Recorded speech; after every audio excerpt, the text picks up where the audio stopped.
These are 10 tips to keep your Minecraft worlds going to move out of that 2 week Minecraft phase and into the 2 year Minecraft phase. While most people do start a Minecraft world thinking they're going to be playing it for a long time, it's all too easy to hit that milestone of killing the Ender Dragon and then just stop playing completely. So these are some tips that should keep you playing for a long time on the same world. So let's go. Alright, tip number 1, let's go. So this is for when you're starting a new world, and that is to not settle at spawn. Don't just make your base in the first place that you see. Go exploring, enjoy it, find new biomes, and eventually you want to settle upon an area that is really special.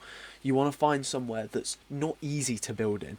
It can be somewhere with mountains and cliffs, but somewhere that you really like. And if you really like the place that you've decided to build in, you're going to find that place more enjoyable in the long run, and therefore you're going to keep playing the world, because you haven't just looked at the first part of your world next to spawn and just built a base there straight away.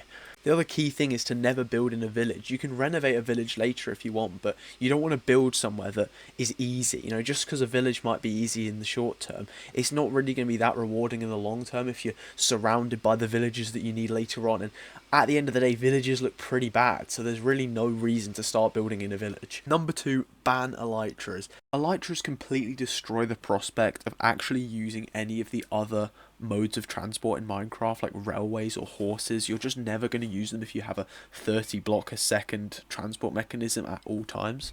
Banning elytras just means that you actually invent new methods of transport. We have these skyways on our realm where we can get around pretty quick, actually faster than elytras in a lot of cases.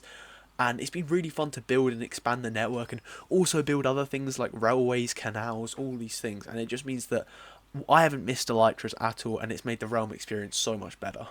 Alright, number 3 is create your task or meeting room, whatever you want to call it. So this is where you put every idea that you have on the world, whatever you want to do, put it on a sign, and you want to, when you're done, don't remove it from the room. Just highlight it in a different colour using a die, or write done underneath it, or do both. And this is just a great way of keeping track of all the things you're doing, seeing progress happening, and most importantly, if you ever do run out of ideas of what you want to do, you can just head straight on into that room and see an idea right in front of you. Alright, numero quattro is efficiency is key. Efficiency is the most important thing. Now, the reason why efficiency is so important is because if the builds in your world take ages and ages to complete, you will lose interest quickly if your builds are taking weeks and weeks and you're not making much progress. If you can get efficiency to the quickest it can be, you will then be able to bang out builds way quicker than if you hadn't done that, and that means you'll see progress quicker, which will keep you playing the world, because if you stop making progress, that's when people quit. So to get efficiency, you can do all sorts of things. Improve your transportation, bubble elevators, paths, soul sand paths, whatever. Create incredible storage systems. You know, you don't want to just stick all your stuff in chests. Put it in an auto sorter. Make sure there's loads of space for whatever items you want to do. Auto sorter, super smelters, and of course you want to build whatever farms you can. They don't take long. Follow the YouTube tutorials, learn how to do some stuff like make an auto sorter that will make it a lot quicker, and just build farms for everything. Sort it all out nicely. It means whenever you start a project, you'll actually have the materials to finish it. Next up, cartography is sick, so do it. Map out your base, map out your world, map out everything. Number 6, mix up your building styles. So don't stick to one style throughout the whole world.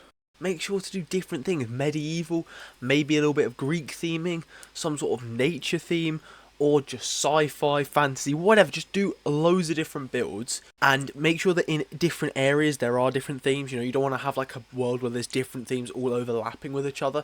It's best to keep them a bit separate.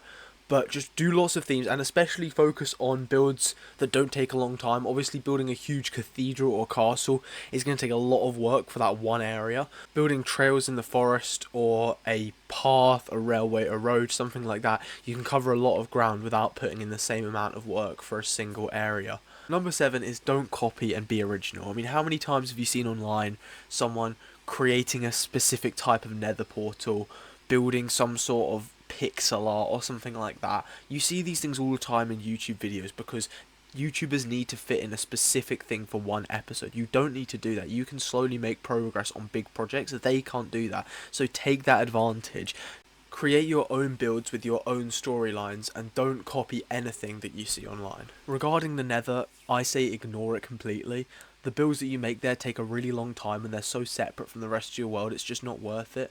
I mean, in our nether looks arguably worse than it did when we weren't even on the world yet. If it was a blank seed, it's just got blocks everywhere and it's horrible, but I don't mind because I never go in it.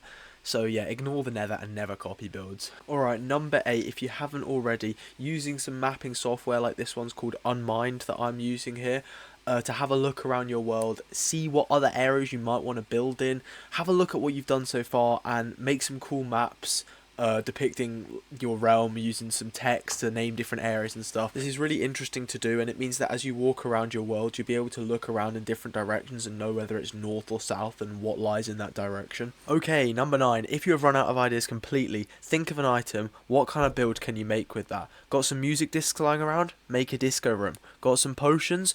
Make an auto potion brewer. Got a special item to store? Make a throne room. And finally, number 10, never, and I mean never, make villagers your friend. Put them in prison, lock them up, and make them slaves. Thank you so much for watching till the end. Make sure to check out the other videos on the channel to see where I got this armor and everything else that you've seen in the world throughout this video. Make sure to tune in for some chill content. See you later.